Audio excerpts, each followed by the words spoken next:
Dreams 30 over max. I was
For anyone that couldn't hear me before, you should be able to hear me now. I was really stupid.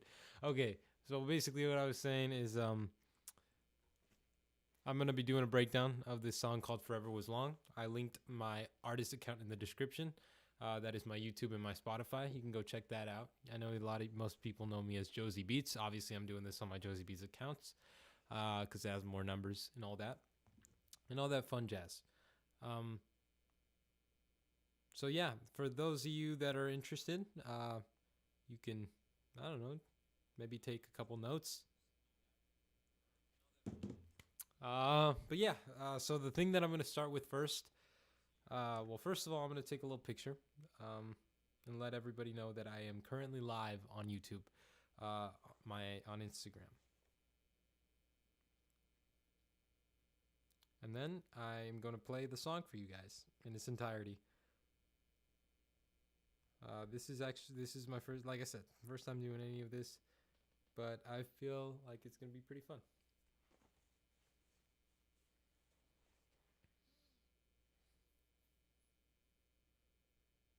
Okay.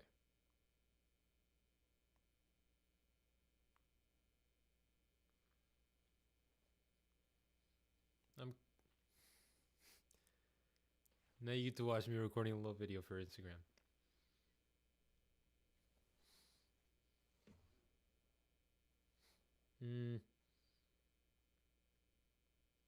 I'm live on YouTube right now, so come say hi. I'm live on YouTube right now, so come say hi. I'm live on YouTube right now, so come say hi. Beautiful. I'm live on YouTube right now, so come say hi. I'm live on YouTube right now, so come say hi. I'm live on YouTube right now, so come say hi. I'm live on YouTube right now, so come say hi. I'm live on YouTube right now, so come say hi. I'm live on YouTube right now, so come say hi. I'm live on YouTube right now, so come say hi. I'm live on YouTube right now, so come say hi. I'm live on YouTube.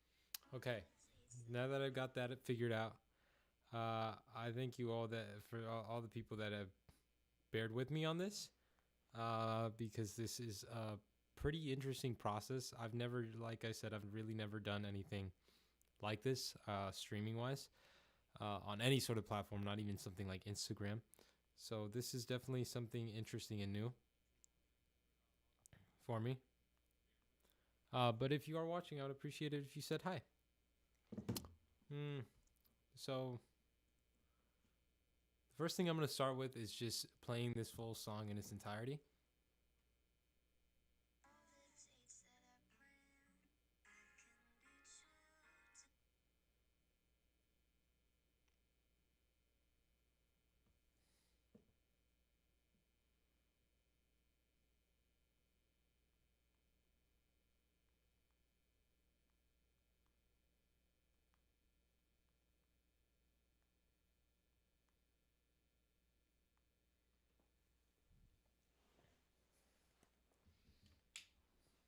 Sweet.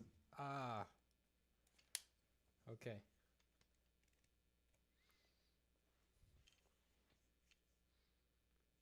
currently live on YouTube. I have really no clue how much or really any of this works at all. But I'm getting the hang of it. I'm figuring it all out. The first thing that I'm going to start with right now, I don't even know if anybody's watching this video right now. I have no clue if anybody is watching the YouTube video.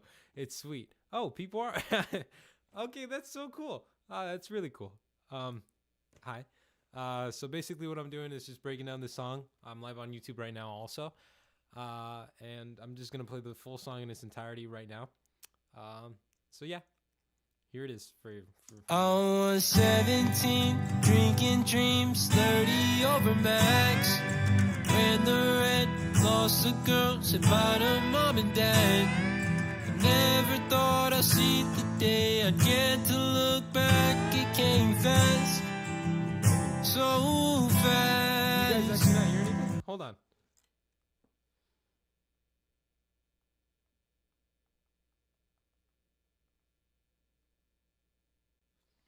This is so sad.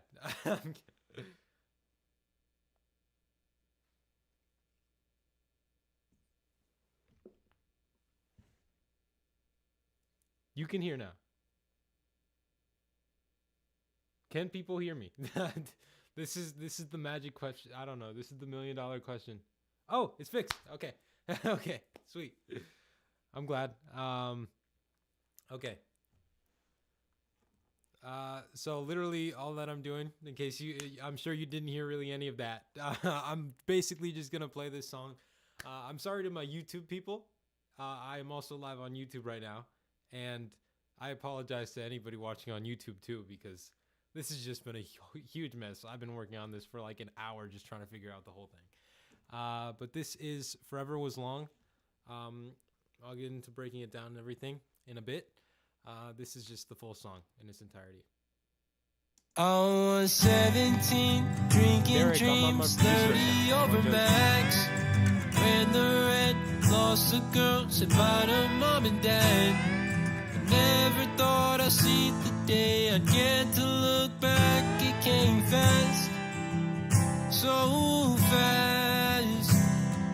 Suddenly I'm 30-some, stuck in Tennessee. I beat the curse, forgot to chase, too late for me to leave. It's more than reminiscent. If I had a time machine, I'd go back. Oh, back. Was I enough? But didn't choose. I need a new prompt for my next excuse. Where did it go? The time in the road. I thought forever was long, and I guess that is my control. But I keep trying to escape this black hole, where minutes take seconds, though something seems wrong. Thought forever was long. Always thought the drama couldn't touch me far away. If I left all the bad behind, the good would stay the same. It turns out when something is wrong, it always gets replaced. Ain't it sad? How I'm sad. Was I enough? But didn't choose. I need a new prompt for my next excuse. Where did it go? The time in the road. I thought forever was long,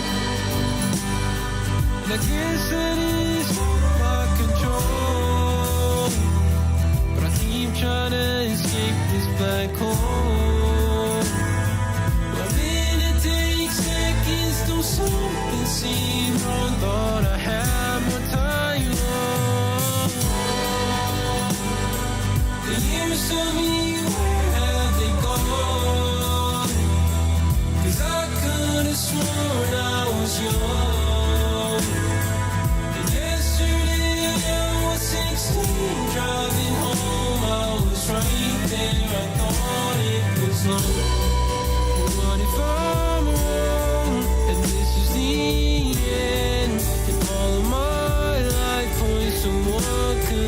spent. And what if I lost and I'll never win? And I'll waste it forever on the dreams of a kid. I thought forever was long. How the hell did I end up so wrong? Time ran away. When I asked for space, she gave it all. Now she's gone. I thought forever. Wonderful. Thank you all for listening. Oh my God, I got something to chat. Hi, Connor on YouTube. That's wonderful. Hi to anybody else that's joined. Hi to Isaac and Miguel. Oh my gosh, Isaac. I actually don't think I've talked to Isaac since elementary school, and it's so cool. I can't remember who followed who first, but like I was just like, yeah, whatever. That's that's the whole song. That's Forever Was Long. That's the song that's dropping tonight. I'm really excited about that song. I'm really proud of it. It just comes from a stance of like people doubting me and saying that I'm not gonna make it. But like, what I'm gonna do now, I'm gonna flip the camera over. YouTube has it fine. YouTube is working just fine. Yeah, it's dropping on everything. It comes out tonight at midnight. I'm gonna turn this camera over so that you guys can maybe see a little bit more of what I'm doing on my screen. I have no clue if that's actually helpful or not. This is what I'm looking at right now. This is just the mastering page inside a software called Studio One.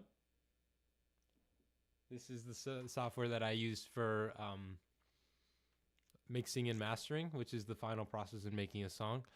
So I'm going to go to my mix page. I don't know how deep I'll actually get into this song. But I will say that there is a lot to it. There's so much to it, which is why I don't think that I can get into the real nitty gritty of everything. But I can just give you guys a general breakdown of what I did on everything. And I think the bulk of this song really has to do with the vocals. So I think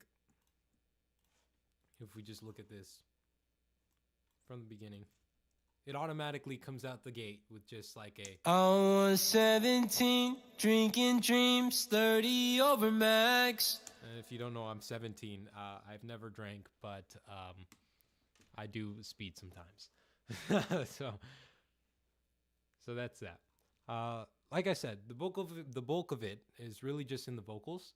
The verses themselves don't have too much to it. It's a single line. No panning, nothing really fancy going on. If I'm going to get into what's in the individual verse line,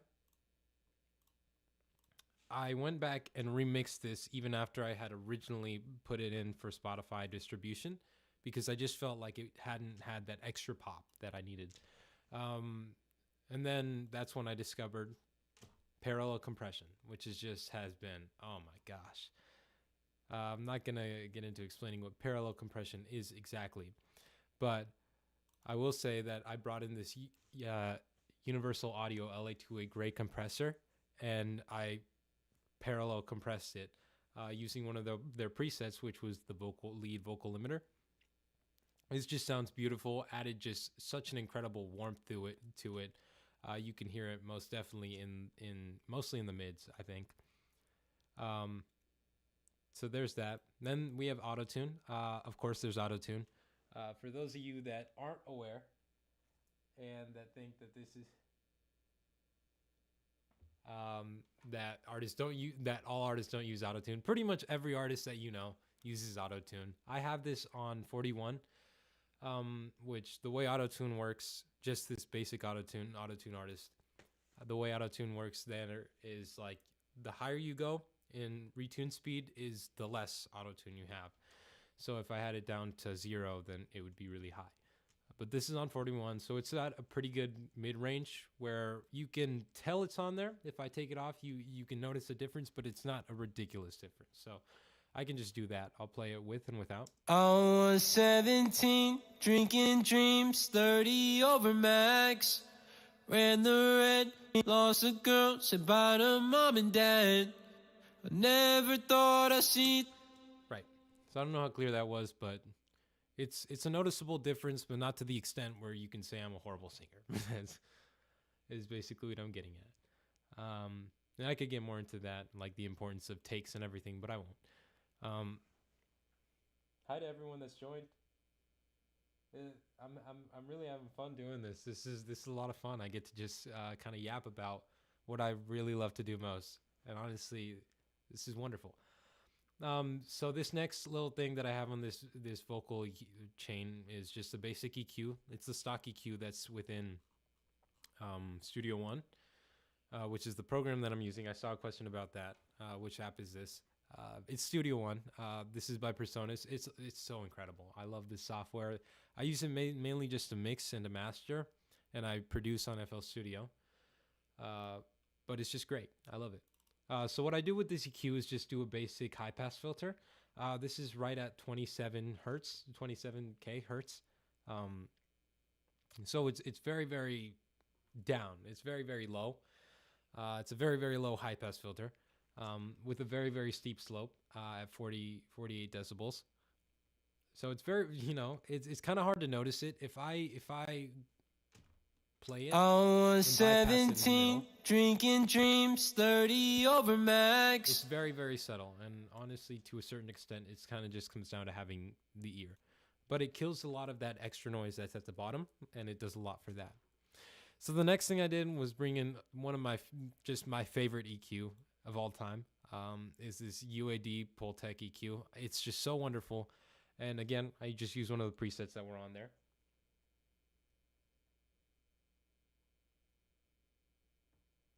Thank you to all the comments. I'm sorry. I need to keep on going back and forth because I need to actually look at the comments since this is turned over. But yeah, here I've got this Pultec EQ. What I did was just use this 47 vocal mic. I'm assuming that what they mean by 47 vocal mic is for is it a warm 47? I have no clue. But I don't know. It worked great on the vocal. It really, really makes it pop. I can play that with it without. That might be harder to listen to again because it's an EQ, but it's a very noticeable difference for me. I was 17, drinking dreams, 30 over max. Ran the red, and now lost it's all the way a girl, said bye to mom and dad. Very, very great. Just lifts it out. I had another EQ before this. Like I said, I went back and remastered, remixed, and everything. So I had a different EQ. I was using a stock EQ, but then I changed it. So that's not important. Then I have just a basic de-esser. This one's at 17.4 dB, minus 17.4. It's really, it's kind of doing a little bit of something. You can notice it if it's off, but it wouldn't be the end of the world if it wasn't. I'm not, this vocal line isn't generally super S-y, if that makes sense. Where you would truly be needing all of this. But it's very, very functional. And then finally, there's the reverb. This is Valhalla Vintage Verb. I love that Valhalla Vintage Verb just does an incredible job. Always. This is literally just the out-of-the-box settings. I don't change anything about the EQ, the shape, the size, any of that. The only thing I do change is the mix because 100 is ridiculous. Well, I can show you the big difference. You pretty much can't even tell there's a vocal there. So then I bring it down to 3.2. I was 17, drinking dream. And it adds sort of that slight room effect that just gives it a perfect pop. And then once you hear the whole vocal in the mix. I was 17, drinking dreams, 30 over max. Ran the red, lost a girl, said bye to mom and dad. Just sounds great. I love it. And generally, that's the outline for all of the vocals that I have in this song. And really just in general, that's pretty much the most of what I do. I can show you, I can play real quick, just alone, these other vocals. Hi, Irvin. What's going on? Was I enough? On their own. But didn't choose. I need a new prompt for my next. Very similar. Pretty much exactly the same thing that was going on. The only thing is that this one, because it's layered, it has 3 separate layers. One is hard pan left, one is hard pan right. I added a bunch more reverb to this at a different setting so that it felt a lot bigger. Excuse, was I enough? But did you can tell if I bring in the audio. I need a new prompt for my next excuse. How big of a vocal that is. Where did it go? But it kind of carries that main vocal. Oh, was I enough? But didn't choose. Yeah. I need a new prompt for my. And really the important part of this is just creating this big wide environment. So what I'm doing here, hard panning left, hard panning right, but bringing the volume down significantly in comparison to the other ones. He wants me to save my vocal presets. Not right now, Derek. I'm not doing I'm not doing that right now. So that's pretty much what I have going on for the vocals. There's not much else that I do for vocals generally. I'll add some delay here and there.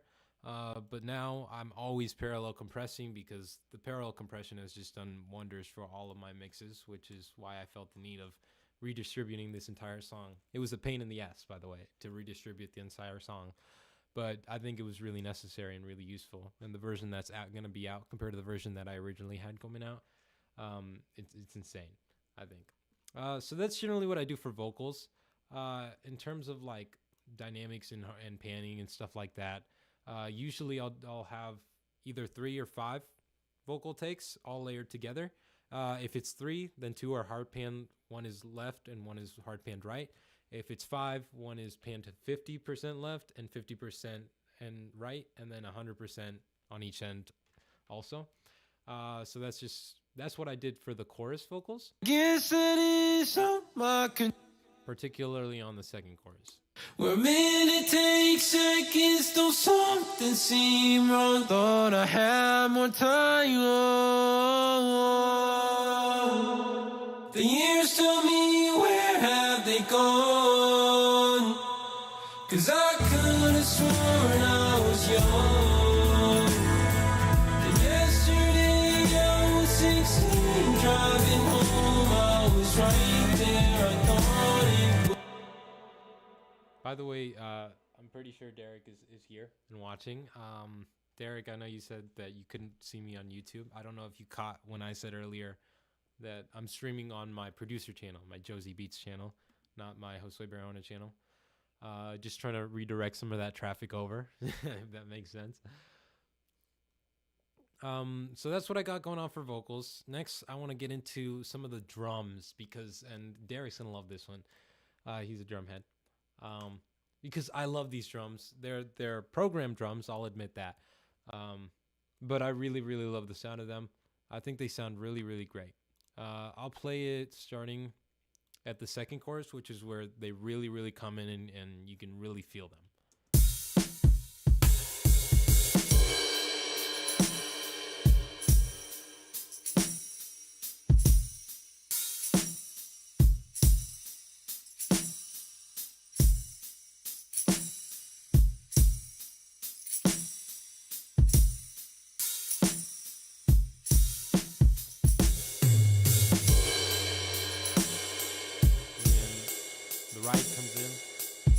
Like I said, love it. Generally for drums that I do very, very individual stuff. Well, really as you should do. But one of the things that really concerns me the most in most of my songs is the kick. The kick is it's either a headache or it can be what really makes or breaks a song for me personally. Because if a kick isn't hitting or if it's buried in the mix and it's competing with the bass too much, then it's a pain in the ass to listen to, and I can't listen to my own music in that case. So I really, really love what I ended up with for the kick here. Here, I'll change it from automation. I feel like it carries very, very well with the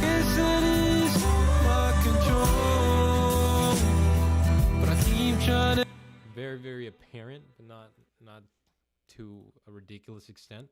So what I do for the kick most of the time now, like I said, I had this EQ. Like I said before, I had this previous EQ, but I ended up changing it for this Pultec. I love that Pultec, and again, I use one of their presets, and I've changed some of the stuff up. This is literally just the basic kick preset, and it did wonders. Like you can tell. But then with that, sorry. There's a huge boost going on here on the high end. There's no attenuation going on at the low end, which would just be a high pass filter. There's some attenuation going on here on the high end, which a low pass filter, which really clears up some of those other high end instruments that might need some of that space, like the guitar for instance. And then of course there's a boost in the low end because it's a kick, and I really want it to pop and be present. Hi to all the wonderful people that are watching on either end, on TikTok or on Instagram right now. Unfortunately, since I have the phone flipped over, I can't necessarily see who's on who. I can't even look at my TikTok and on my YouTube stuff right now because so that's what I do for the kick. Then I've got a little bit of a reverb going on. It's very minimal. It's pretty much just a room reverb. It's some drum air. Sorry, that is the hi-hat. If I were to take it off, you wouldn't be able to really tell as much, especially on speakers like this.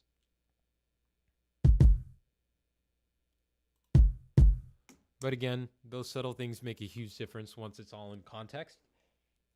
It can, again, make or break a song for me, personally. And then I want to get a little bit into the hi-hats and the rides and the open hats. These are a lot of fun for me because I really like it. It really makes it shine, really makes everything shine. So what I go into for hi-hats is always just a basic EQ, boosting some of that low end, some of the low end, some of the mids, and some of the highs. Just an all-around sort of just boosting a little bit of everything to make it pop out a little bit more. And then I've got another EQ, the Pultec, of course. I've got another preset. Their presets are just absolutely incredible and just phenomenal. I love them. This is just a simple shine preset. It adds a lot to the high end. Doesn't do too much to the low end, but it attenuates the low end a pretty good amount, a good enough amount to where it's pretty noticeable, so that you're getting a lot more of the high end, which is, of course, what you're seeing in these hi-hats anyways. What's more significant in these hi-hats for the most part. So that helps a lot to make everything kind of glue together. I think the hi-hats are pretty much the glue of the drums, and it makes everything flow very well. I have an extra rim shot along with the snare going on here, and for these two things, I really don't do too much, honestly. They're both running through the main channel, so I know that they're very individual. See, for the actual rim, I have nothing going on. There was an EQ at one point. Turn it off. But I do have a Pultec EQ with the basic snare stuff. It literally just boosts both the high end and the low end, and attenuates a little bit of that high end too. And it's just great. It really, again, makes it pop out. I think the drums are the thing that need to pop out the most. They're very important to how I mix and to my process. Then I've got a reverb going on for both of those things. Just adds a little bit more space to everything. It makes it sound a lot better, in my opinion.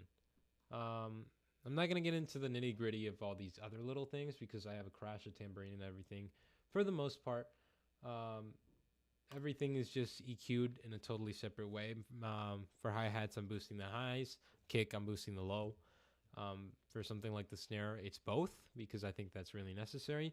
And something for the toms, which I haven't talked about yet, it's definitely the low end that gets boosted because I wanted to kind of take the same sort of space as a kick, but not be as deep, of course, because it doesn't have that thud to it.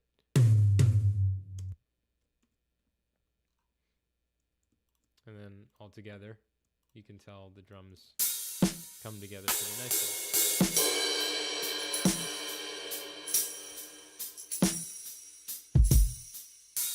And then play with the rest of the song. Escape this black hole. Wherein it takes seconds to something seem wrong. Thought I had more time. The years tell me where have they gone. Doing my best to wave at all of the people that are joining, but my phone is flipped over. This is for Instagram. Hi, YouTube. I'm still here for YouTube too. I'm on both. So that was for the most part what I do for drums. Make everything sort of shine a little bit. Next here, I'm going to talk about the guitars a little bit.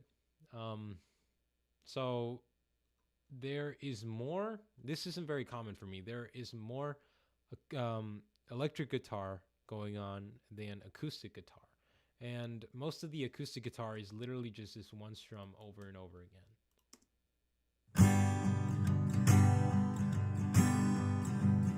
You can tell it switches up at parts right here.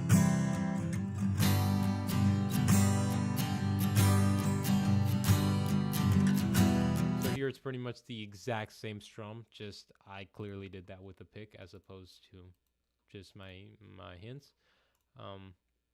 And then at the final chorus, I have this other guitar come in, which is just a very, very heavy, played with my hands and not a pick, because I really wanted it to be very thick.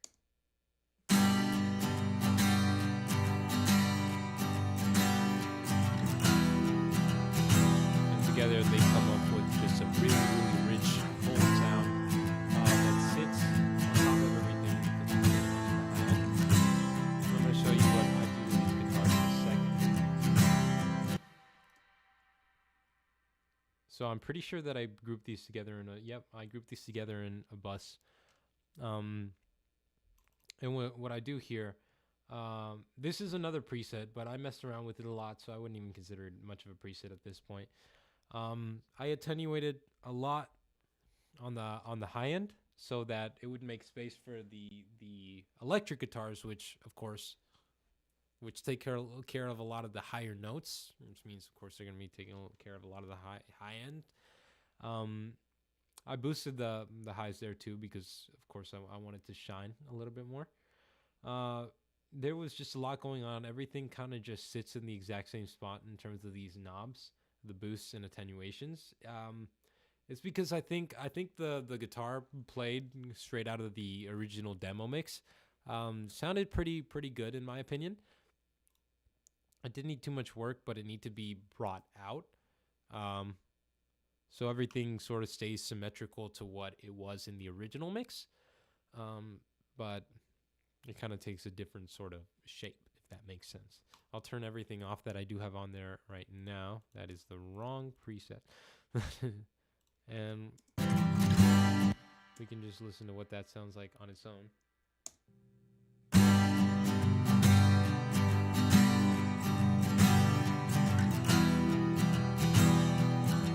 Like I said, I really like the way that it sounds already.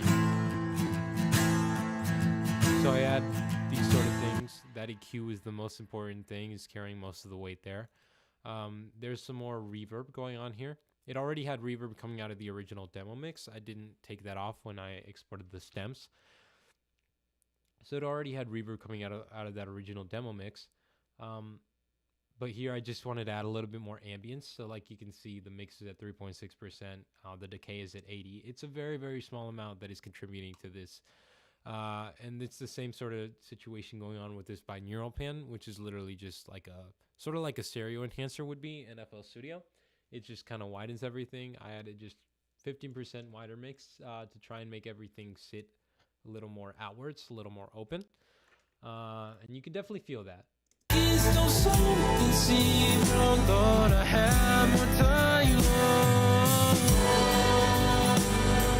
makes everything much less mono.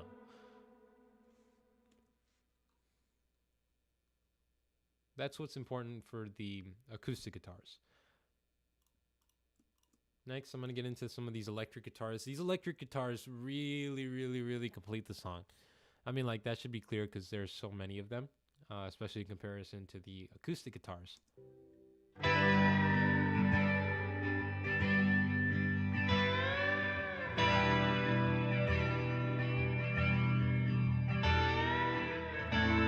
is the really important stuff.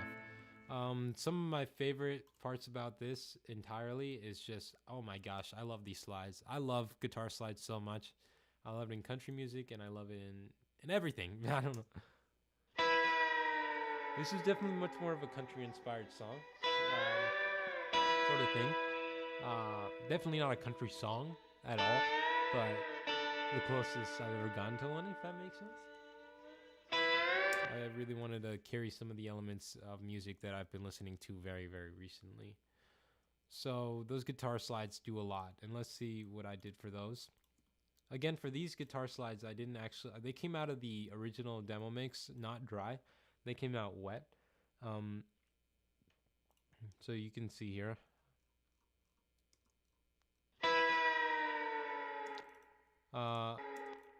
Out of it, they in the original mix, I am almost positive that they had a mixture of RC20, Valhalla Vintage Burb, some EQing going on, and then just some delay. So here I added this Ampire, which is just the stock sort of like guitar virtual amp in Studio One, and I added the preset called the Pure.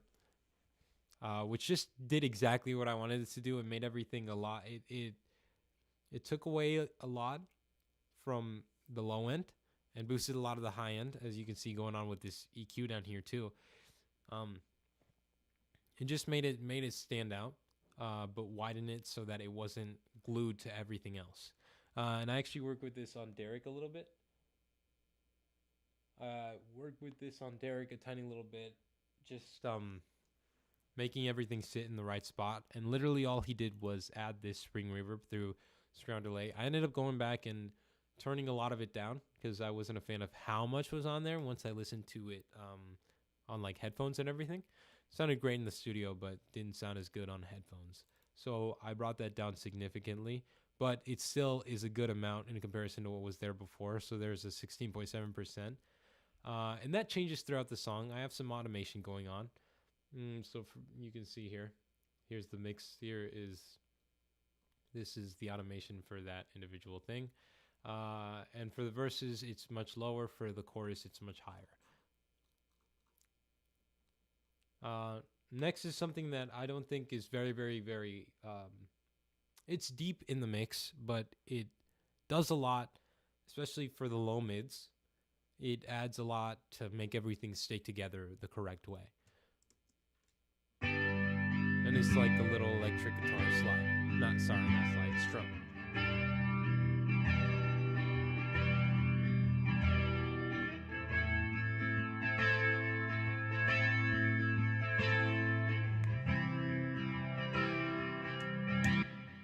So again, there's not too much that I did to change this one. Most of these instrumental stems came out of the demo project, wet already. So really, it was just a matter of making everything sit in the right place as opposed to make it sound the way I wanted it to. So for this strumming, for example, I thought it sounded great already, but I thought it could use a little EQ, so I just did a slight high pass filter, a slight low pass filter. You can see here there's some attenuation going on, and that's at 38K. So not very low, and that's a 12 dB slope. It's very, very, very minimal. Same sort of thing that's going on up here.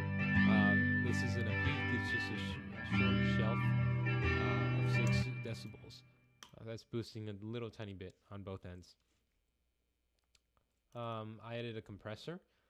This compressor isn't doing too much considering that the actual thing is pretty buried in the mix already, which means, well, it doesn't necessarily mean, but in this case it means that it's just not very loud.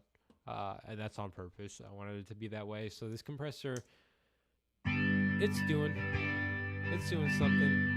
Actually, I don't even really know if it hits the threshold at any point. Honestly, this might have just been something I added for shits and giggles, or for the hell of it. Who knows?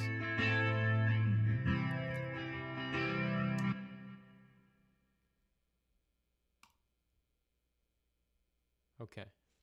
That might have been something I did just for that. And then the important thing that does most of the thing for that is, again, Empire, which is, again, the virtual amp.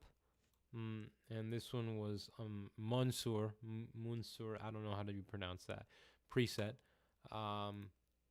This one just sounded beautiful. I didn't really have to change anything. It sounded great. And there's a lot going on here. There's 2 reverbs even going on here. There's some chorus. It's EQ'd pretty minimally, the same kind of thing I did. Barely anything is really moved around from its original place. Some of the lows are turned down, some of the low mids, and just the mid. But other than that, it's not doing too much other than just running it through its amp. And I think it sounds great. And it's very buried in the mix, like I said, but very crucial to the whole song. And I guess it is my control, but I keep trying to escape this black hole.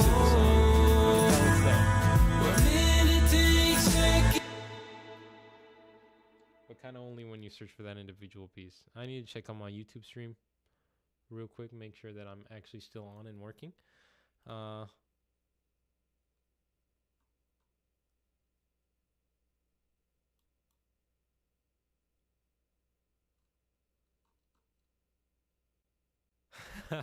Okay. There's people actually saying stuff in the chat. I apologize. I can't really look at the chat because of how I've got my setup going on right now. Sorry, that's just kind of the way it is right now. I'd have to get off the Instagram live stream so that I can have my own video playing on my phone, which I might do in a second. But let me get through this general thing, and then I can move on to the original project demo. So once you look for that in the mix, it's very, very apparent. You can definitely tell. I promise I'll get to the chat in a second, by the way, guys. I saw some comments in there, particularly Derek, just I probably got to talking shit about how I'm EQing my stuff or something. I wouldn't be surprised. So the last 2 big things that I've got going on is in the pre-chorus, you can hear this little guitar that comes in. It sort of follows the lead vocal, you can tell. So I'll play those 2 together so you can tell what's going on. Was I enough? But didn't choose. I need a new prompt for my next excuse. Where did it go? Literally, the point is basically to add not a second vocal, but a second sort of layer to the vocal.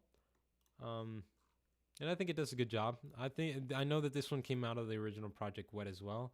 And if you can, I put it in a bus with other stuff. I did add a pedal board, which is another sort of like virtual amp sort of thing. Not amp, but obviously it's quite literally a virtual pedal board. It can't get much more simpler than that. So that's pretty much that. This has some compression going on. You can see some basic EQing. This is the exact same EQing, actually, the exact same settings that were on the previous Empire, because it's the same setting. It's just not running through an amp, a digital amp, of course.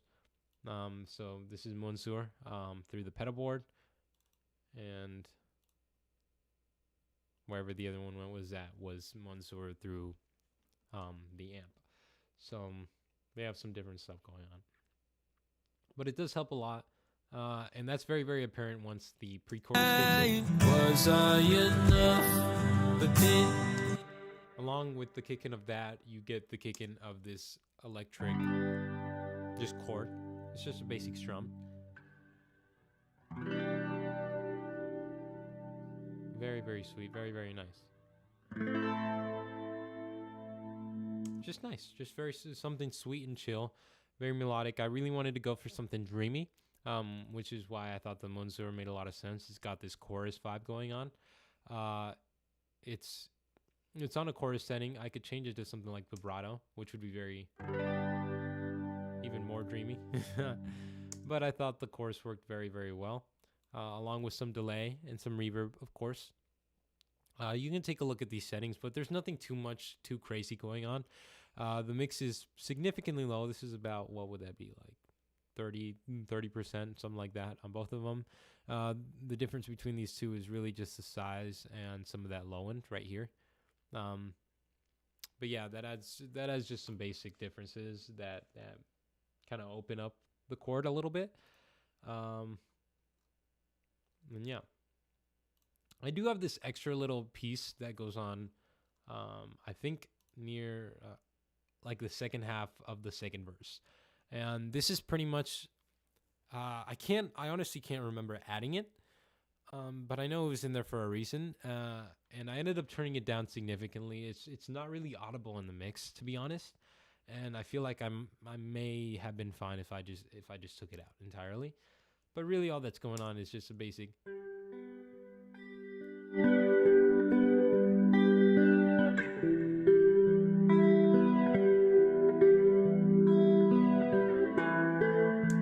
It's like a nice little chill, like Can't Help Falling in Love sort of strum, sort of pluck. And that's mostly it for the electric guitars.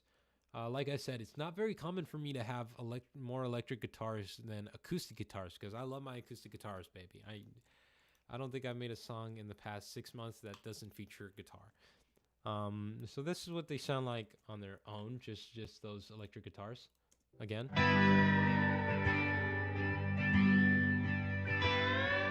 A lot of that low end is kicked out, because a lot of the high end is kicked out because a lot of that high end needs to come out of these guitars, which a lot of automation is used to enhance that even more, but a lot of it can just be done by taking a lot of that low end over time, because in context it works a lot better. And I guess that is my control, but I keep trying to escape this black hole. Where minute takes seconds to solve. Just great, and I love it. Other than that, there's not too much else that goes on. Of course, I have a bass. There's not much to be said about the bass. I know that I did automate it a little bit. Actually, never mind. I'm thinking of the wrong song. I automated it a little bit on a mix that I did right after this one. But for this mix, it kind of stays the same the entire way. I could see myself taking a little bit off, and maybe not taking away, but boosting some of the high end on this second verse. Sorry, on the second verse. Was I enough? But it can get a little bit obstructive there, but it's still listenable and functional. And I think the most important thing out of that, I did add an EQ. It's got, this sort of thing going on. I don't really know what this is called. I just know that I did it. And it boosts some of those high mids. Maybe not even high mids at that point. That's pretty high up there. So some more advanced EQing going on, I would say. But this is really just to boost the low end. That's the general gist of what it's doing. Another thing that I could do is, as opposed to doing that, come in and bring in my trusty Pultec, which I freaking love, and do something like bass girth and just boost some more of that high end while taking away some of the low end. Boost some of the low end and take away some of the high end that's already in the preset. And I think that sounds great too. But this one worked, and this is the one that's in the final mix, and I thought it sounded great. So next, after that, this is the most important part of the bass, like I said. It's literally just some side chaining going on through this stock compressor. It's super easy. Literally all I had to do was click two buttons, click this arrow right here, and, send it through the kick. And that adds some noticeable side chaining. which is really necessary for when that kick comes in, because like I said, for people that haven't heard it yet, the kick really can make or break a song for me. It's really necessary for the kick and bass to get along as friends and buddies. Otherwise, the song can be totally ruined and muddy and a total jumble mess of, guitars.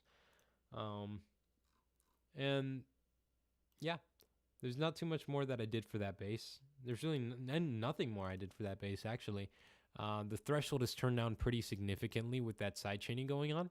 I really didn't want to have any chance of when the kick was coming in to have that bass kind of overshadow it, because that kick is very, very, I think it sounds great, and I think it's really necessary to have that in the mix. From there on, I had a pad and a piano. None of these are either very noticeable. I played this piano part in FL Studio, into FL Studio, using this little keyboard here. And I had to quantize it a ton because I'm not really a very good piano player. I wouldn't consider myself a piano player much at all, but it's using this this really nice VST virtual instrument through Contact called Noir Piano. It's great, and I love it. I will say it's a little bit expensive, and I was not a fan of how much I paid for it, but it is wonderful, and I've used it on every single song since I've gotten it, and I think it sounds great. And then I have this pad that comes in at the end, and both of these sort of elements work hand in hand as sort of like a backup. Exactly what my goal was to do with these groups.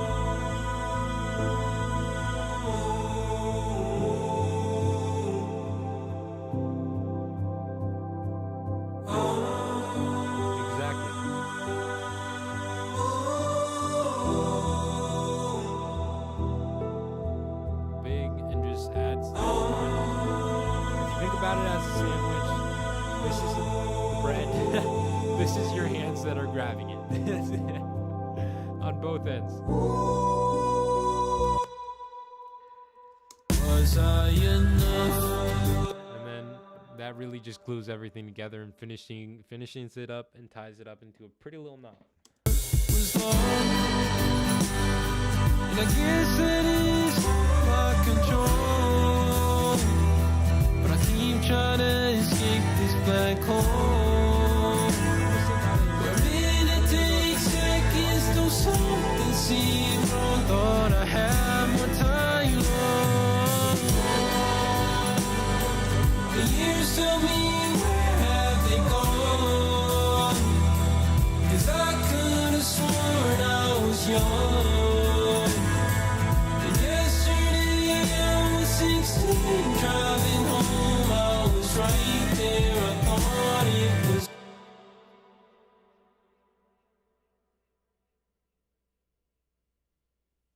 Okay. Derek is just taking control of this chat. Wow. I really wonder if I'm sorry if I say this wrong. Helix is still watching. If you are, you should just know that yes, you're totally fine. To use my beats, and I appreciate you using my beats. I will always appreciate people, and that give me the credit. People are really so kind all the time. So yeah, that's the general gist of what I did in my mixing process. I'm gonna move on and move into the mastering process right now. Nobody was watching on Instagram anymore, and honestly, I don't think Instagram is the sort of place where many people are interested to see a producer doing his thing. There's not too much going on in this mastering suite either. A good thing that Derek has brought on, this guy Derek Frank in the chat, has sort of like made me, I don't even know how to phrase it, made me realize, I guess, is that it's really good to have your song basically finished coming out of the mixing process. So that once you come into the mastering process, it's like just this minimal, quick thing. Most of my masters take about 5 minutes to do because of this. They take like no amount of time. It's super, super easy. And I just do basically the kind of things that you would think are kind of required and are just necessary. So what I have going on here, again, I have this bottom attenuated. I have this low cut. This is going on at 32.7. What I always do for this is I play the song, I turn on. I was 17, drinking dreams, Right? 30 You never over want it to sound like bags. that. When the red Once you lost start a messing girl, with said it, bye to mom and dad. that's a little bit too much. Never thought I'd see the day I'd get to look back. It I came can see that fast, working so fast. until you get to the point where it's just like that works. That's just very basic high pass filter knowledge, I guess. And thank you, anybody in the chat that's been so nice. Thank you. This is my first time doing this, but I'm having a lot of fun. This is great, and people are very supportive, so I really appreciate it.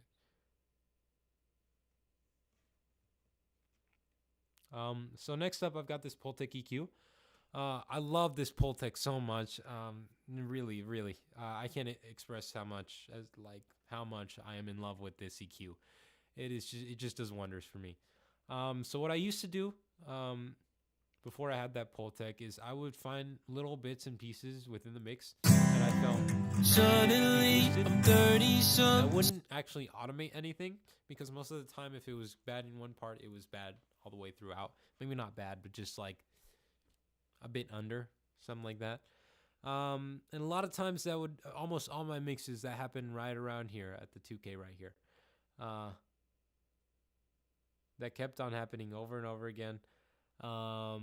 And it definitely did for this one. But once I brought in the Pultec, I didn't really have to worry about finding those individual pieces. I literally just boosted the high end and the low end and attenuated a tiny bit to kind of help out with that high pass filter that I already had going on. And it was good. It was solid. It was good to go. I didn't have to do much of anything else. The low frequency CPS was set to 60 here. Bro, make a beat live. I will make a beat live. Actually, I'll plan on that. I definitely will. That'll be a little bit tougher with audio and everything though, because I do most of my beat making includes live instruments. Most of the actual music is live that I play myself, so that might be hard for people to it might be hard for me to produce and you guys actually hear while I'm producing, if that makes sense. But I'll try. I'll do my best. I'll do it. So that's what I got going on for the Pultec. Next up, I got this multi-band dynamic EQ sort of thing going on here. If I'm completely honest, I can't say that I am in full understanding of the dynamics and the way that this entirely works. But I know that it works. I know that much, and I know how to manipulate it enough so that it sounds pretty good. But usually I'll come in and use a preset here, louder a bit, sort of adds some loudness, some girth to the mix, while really boosting the high ends. You can see that the highs here are just, they're high up there. It's taking care of a lot of that range, a lot of the range. Those mids are pretty significant too. A lot of that you see that big gap right there. But really the biggest part about this is the highs that it boosts. It boosts everything else a pretty significant amount too, but those highs really take care of the bulk of everything. And I always bring the mix down from 100% to 50% because 100% is very overwhelming and hard to take care of after the fact with something like a compressor, but easy to take care of if I bring it down to 50. And it does a lot. And this is one of those things where if I don't have it on there, the song isn't done. And particularly in places that are very big and in places filled with drums, you can notice it. I thought forever. That's without. Like this it is my control. keep trying to escape this black hole. Where minute takes seconds to something seems. Absolute night and day. Just kind of ridiculous how insanely different that sound. And it's just necessary for every single one of my mixes, no matter what. My masters, sorry. After that, I've got this compressor that comes in. I just put it on a preset called Lightcom and kind of manipulate some of what's going on here.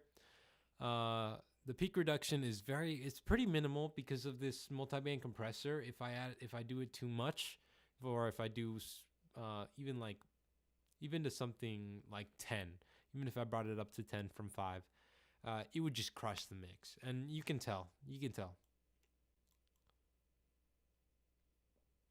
I'll bring it up to something like that. And again, particularly on those big parts, it just... I thought forever was long, and I guess that is my control. It kind of pancakes it into something that's kind of not as pleasant to listen to, because it's really not letting anything through at that point. If you feel my vibe. And then this gain is always set to 20 when it comes to masters. No matter what the compressor is, I'll always have some sort of setting that looks something like this, because it's not compressing too much, but it adds enough gain to really, really bring it up. And if you look at my loudness meter here, I'll update the loudness in real time. No way.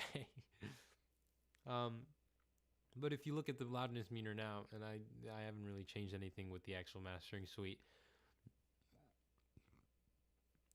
you can see that, oh wow,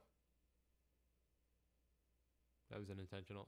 While it was at 11.1 LUFS, that's a 12.1 minus 12.1. It's kind of quiet, even though it's pretty loud already, but it's kind of quiet, and it's great because some of that is just perceived loudness, which a lot of it comes from that multi-band dynamics. I can't express how important this is, and that mixture of that with this compressor right here, this gain knob, you get a lot of perceived loudness while not crossing that threshold too much with the LUFS. So then when you're going to something like Spotify, I've had a lot of experience with my songs just getting crushed once out on streaming platforms like Spotify. I've noticed that they don't get as crushed or at all, which is great. And finally, on this mastering suite, I've got a limiter. This limiter isn't doing really much of anything besides the ceiling right here. The threshold is down to 0, so which makes the actual limiter portion of it kind of useless for the most part, or really in general. But the ceiling is kind of just to ensure that nothing... It's a ceiling. I don't really know how else to put that. I was 17, drinking dreams, 30 over max. And if I didn't have this limiter going on with the ceiling, then you would see, watch right here, this little portion right here. Just take a peek. This is where I thought forever was long, and I guess that is my control, but I keep trying to escape. So this is the biggest part of the song, and I thought forever was long. Notice how even in that big climax sort of portion of the song, it barely gets into that red zone where it's at 4 to 8. It barely crosses that threshold into 4 to 8 dB. And that's exactly what I'm looking for, because I want the biggest parts of the song to live.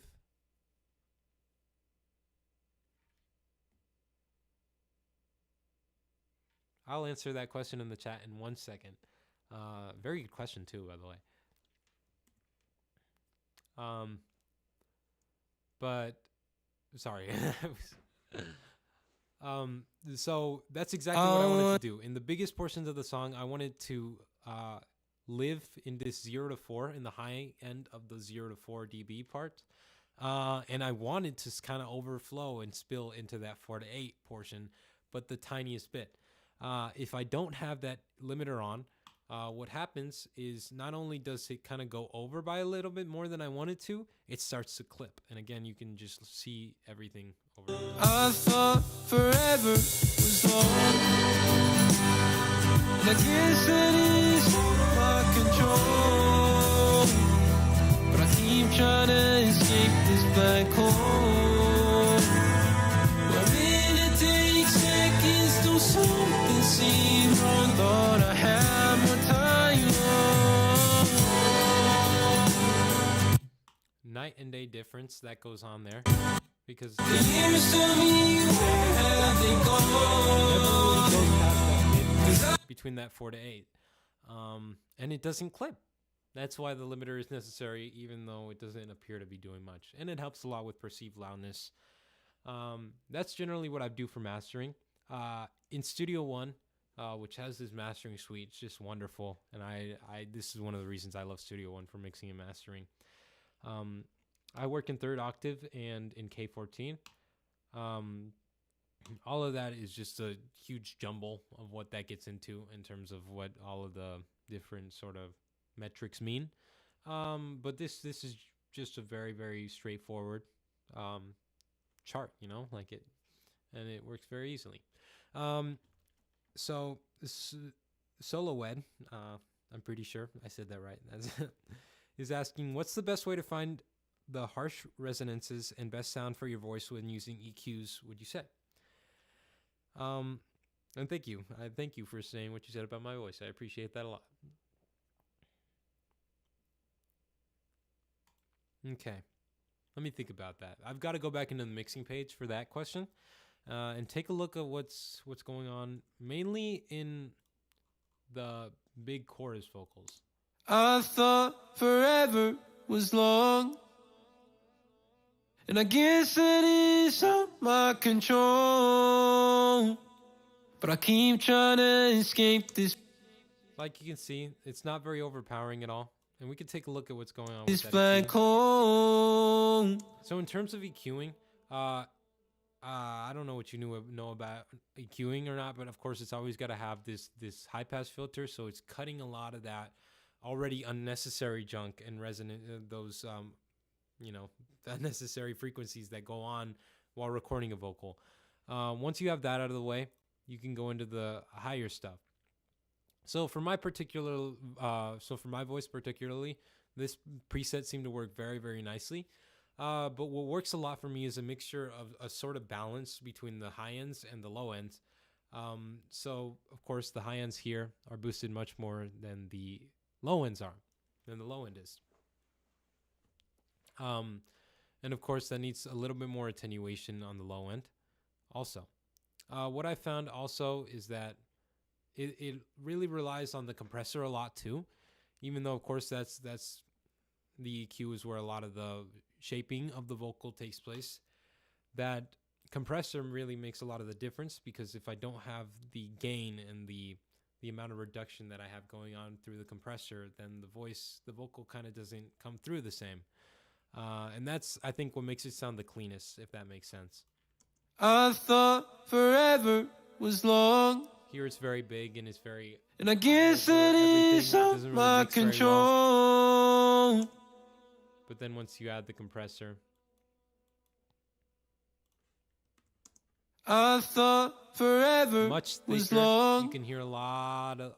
Because of that and I mixture guess it between is the out high my and the low end control. boosts that go on in the EQ, that compressor is able to kind of just come out and be a star player and make those low mids and pretty much all the mids just kind of boost up a lot. So for my particular voice, I really find that that boosting the high end sort of to that midpoint just works really, really well. And then that mixed with de-esser, it just kind of completes everything. And you can take a look at those settings too, and see exactly what it is that goes on within the EQ. It's really nothing fancy. If you want to get into the like nitty gritty and everything, I mean, you could go back even to the recording process and how important it is, like where to put the mic and how to stand while singing, all of that stuff. All of that just kind of ensures that everything will run smoothly when you're EQing everything and compressing everything and into the mixing process. And some of this vocal was already processed coming out of the original demo project page. So this really, I just had to shape a little bit more of what I wanted to sound like. Not necessarily, well, really just make it fit in the context of what I already had and not make it sound like something entirely new. But thanks for that question. That was great. Hopefully I answered it. I guess that's a tougher question when I'm speaking on my own vocals, because a lot of it is just so personalized and custom, and I don't need to understand it as much, if that makes sense. I don't know if it does. So that's really all that goes on for my mixing and mastering process. There's really not too much more to it. I will go back into the project page right now, just so I can show some of what goes on during the recording process, because the mixing and mastering is totally different. Like I said, most of what goes on comes out already wet from the original project page, which I think really makes a song sound it really helps with getting the image that I want, exactly what I wanted.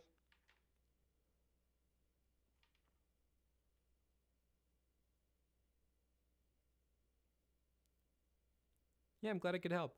The Fruity multi-band compressor is great. I love it.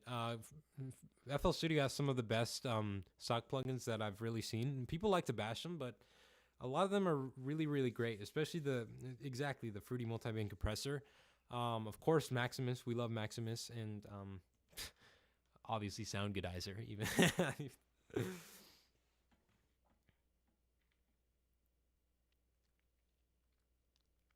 Exactly, so true. Exactly. What he's put in the chat is just incredibly. But what's important to note about EQs, and Derek and I talked about this a while ago, I wonder if he even remembers, it's just the way that an EQ can, like, you can literally make a new sound of a totally different one using an EQ. So like a kick can't even sound like a kick anymore, and you can mess it up big time in that sort of way. I like this guy. This guy's sweet. I do use Soundgoodizer in my project page, so I'm going to close this and move over just to the original demo page and show you guys some of what goes on there. Oh, wow, that's me.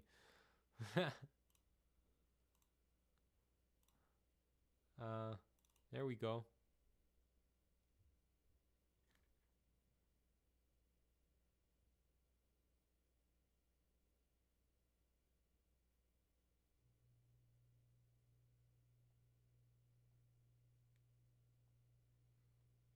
And yeah, I mean, like, if you guys have questions, definitely put them in the chat. I'm more than happy to answer a lot of this. I'm a producer as well as an artist, so I've got experience with both ends of the spectrum, and I love both ends of the spectrum. I'm also like, I can be pretty academic at times, so.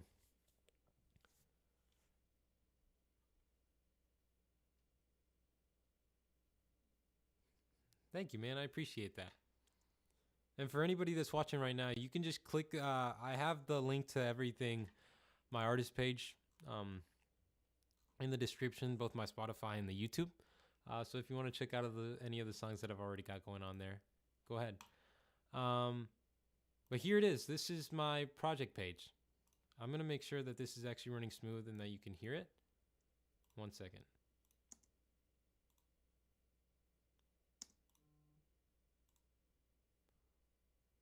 The red lost the girls about.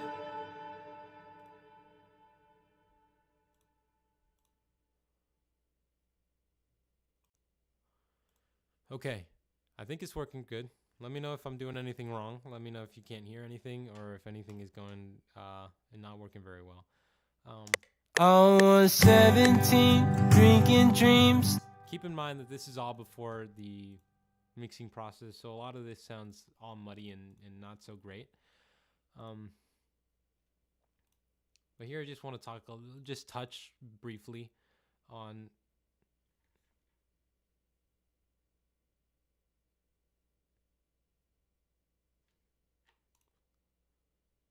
Yeah, I'll take a look at that song in a little bit here. And yeah, if you have any songs that I produce with any of the beats that I have out there, make sure you can always email them to me, and I will almost always, I do my best to respond. Sometimes I let some emails go just because life gets busy sometimes. Um, but I'll definitely look that up, and if you want, you can even email it to me still. So yeah, so this is what's going on in my project page. This one looks a lot more complex, but there's really not too much going on in the whole grand scheme of things. Like you guys might have already seen in the mixing page, there's not an incredible amount of stems. There's 55 tracks going on, so it's nothing too ridiculously big. I've had songs where I've had 125 tracks before. Granted, that included a key switch partway through the song, but it happens. So I think, so back to that question, I think one of the most important things, I know that we're kind of past that and everything, but I do think that I need to touch on how important it is to have takes, good takes, and all that sort of jazz. Right here, I did EQ some of the original vocal as well, and it was exported using that EQ. This is kind of a crazy looking EQ. This is the stock FL Studio EQ. I didn't use the Pultec or anything because I knew I was going to use it in the mixing process. But look at this thing. Like, you can see how much of that low end was cut off. And you can see from my vocal, I really need some of these low mids boosted up quite a bit. Because if they're not, I have a pretty sort of like obviously I'm a tenor. But it's not just you can't just describe it as a straight tenor. I'd call it more of a high tenor or something like that.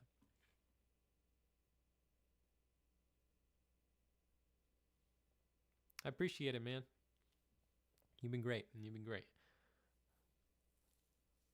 You have a great one too.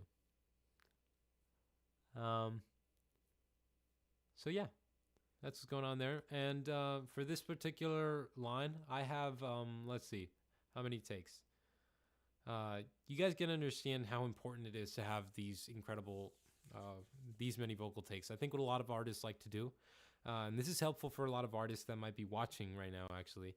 What a lot of artists like to do is just try and go for it and send it, not realizing that you're in the studio. This is not the time where you have to be perfect in one take.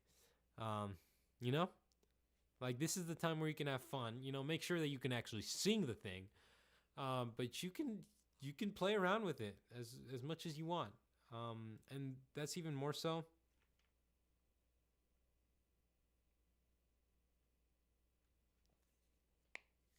Thank you. Peace out. That's even more so crucial. I don't even know what I was on. This guy's just so kind. I just appreciate him a lot. I keep on looking back into the chat.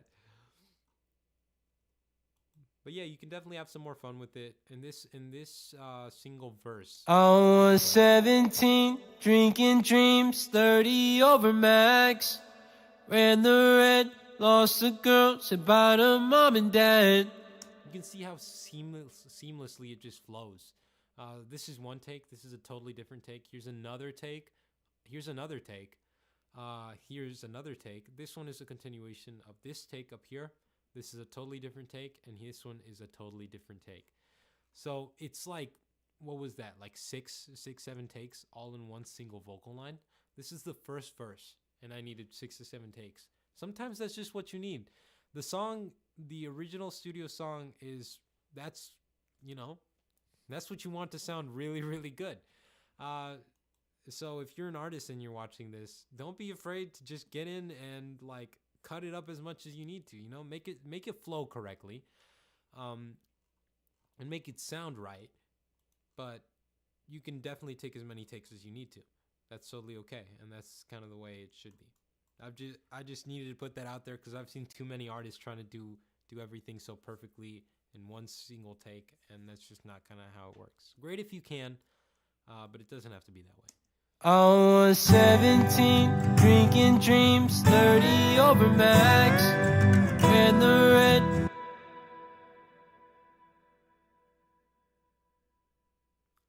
Good question.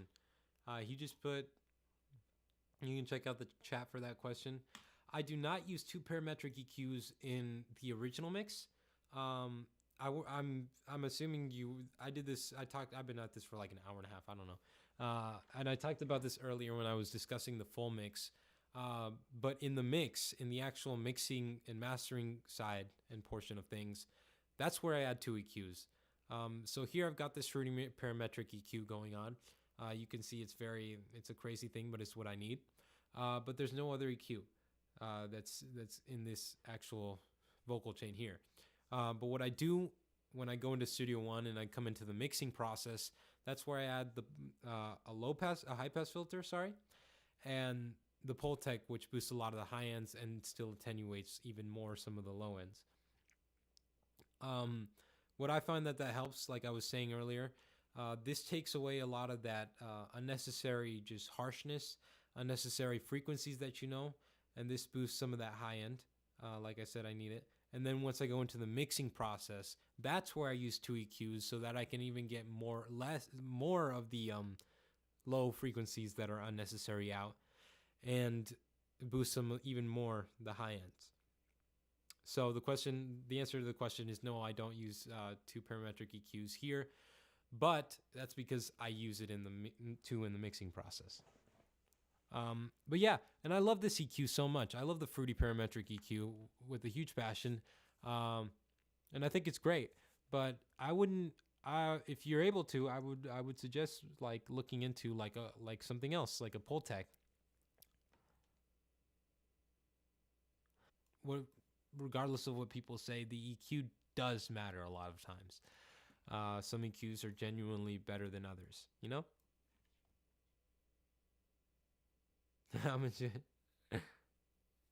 Also, I am from Iowa.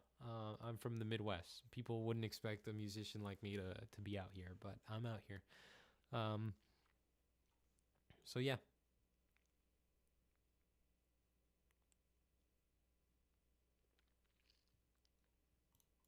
That's what's going on there. Like I said, throughout this entire song, there are just so many vocal takes, particularly for the lines that are just alone, standing in the mix. I thought forever was long. That's another. Then we move into another after that, and that's the same sort of thing for the second verse and the second chorus. Just a lot of takes necessary, and yeah. So I talked about this earlier during the mixing process,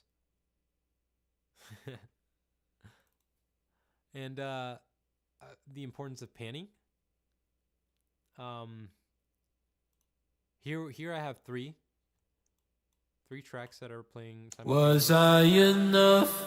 But didn't choose.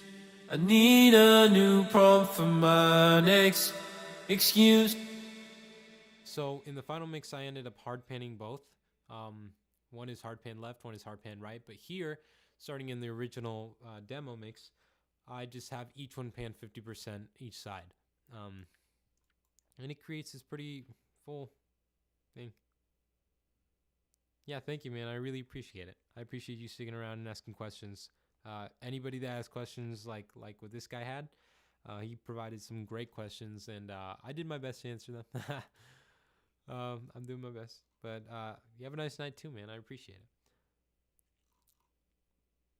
And then I can go more into the original vocal chain that I have going on. Because even though I have this vocal chain and it adds a lot, it's kind of just the vocal chain that I need so that I can feel comfortable recording. So particularly, we can take a look at... I was 17. Let's just focus on that first verse. So what I have going on here, of course, I talked about this earlier. Every single artist that the chances of them using auto-tune is like it's almost 99% sure that they're using auto-tune. Just so people are aware, it's used. So that's that. It's at 42, so it's kind of at a mid section where it's noticeable when I take it off, but not to a crazy extent that where you can say I'm a bad singer. Then I've got that EQ that I was talking about earlier.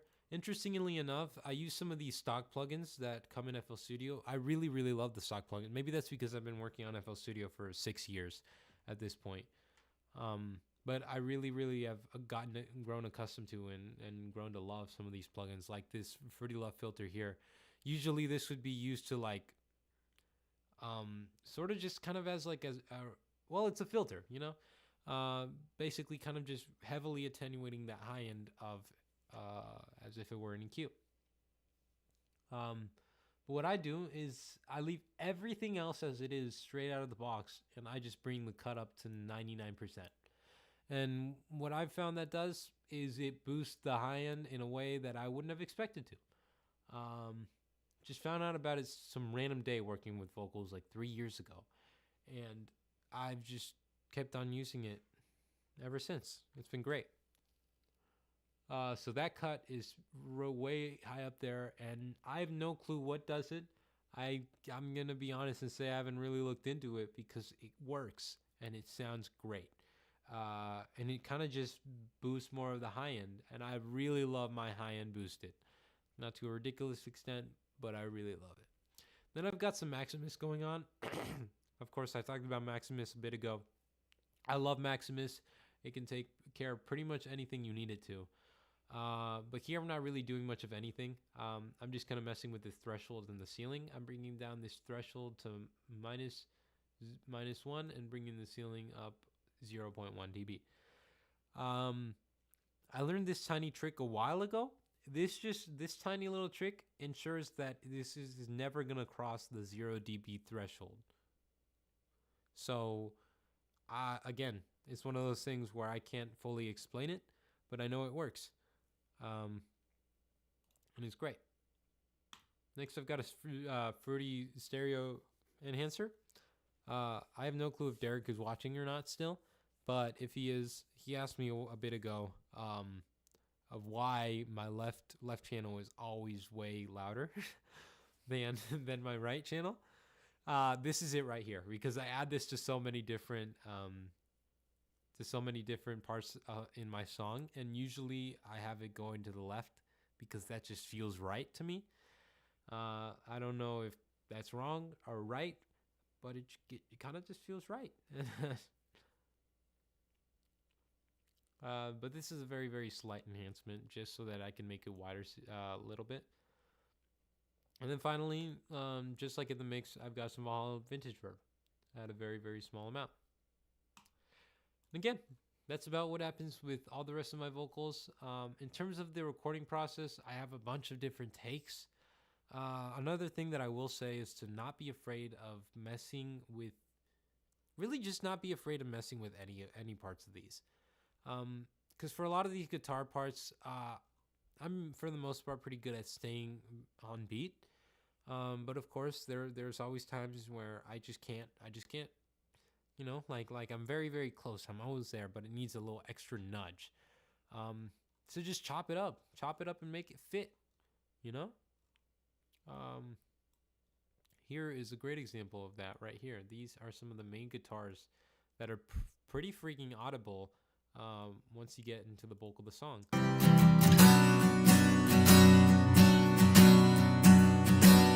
But you wouldn't even really be able to tell that all of these chops are going on, because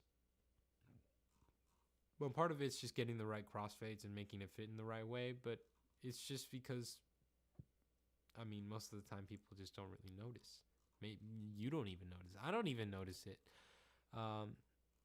Just work with it, make it fit. Sometimes you've just done it on a ridiculous amount of takes and you finally get one that's all right. But it needs that extra little nudge. Nudge it. That's it. That's what it needs. I wouldn't suggest doing that for a main guitar like like this though, you can see that I actually played perfectly on beat. Oh, it's not perfectly, but for the most part. Yeah. Since I already went deep into the mix and into the master, I'm not really gonna get deep into much else of what I did here. You can see how I program my drums. Most people use the channel rack to program their drums. I used to do that. At this point, I find it easier to do it this way. Put everything straight into the rack.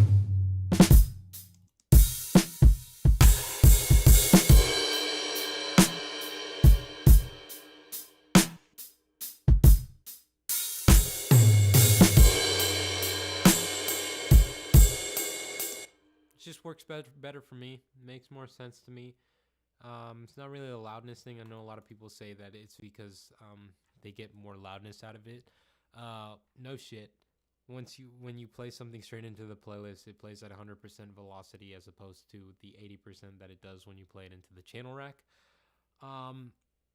That's just something that happens. I don't know. Not really an important factor to me. But yeah, I can't say I have much more to talk about. I feel like I've gotten really far into this. I did a pretty good breakdown of that mix, and yeah, there's not much more to it. Creating a song for me usually takes anywhere from a day.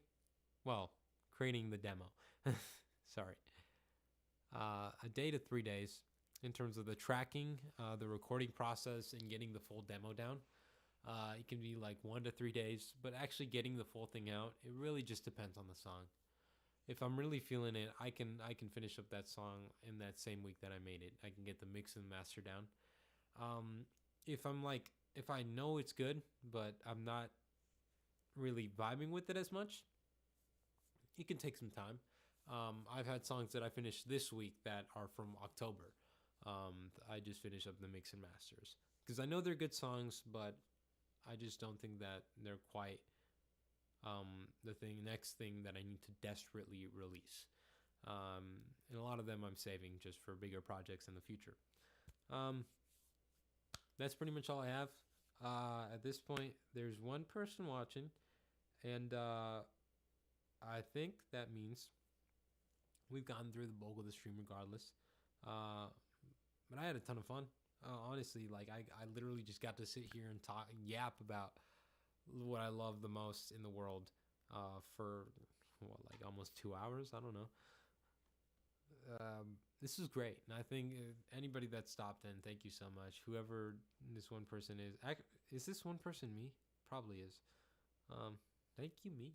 I don't know. It's been great. Thank you all so much for watching.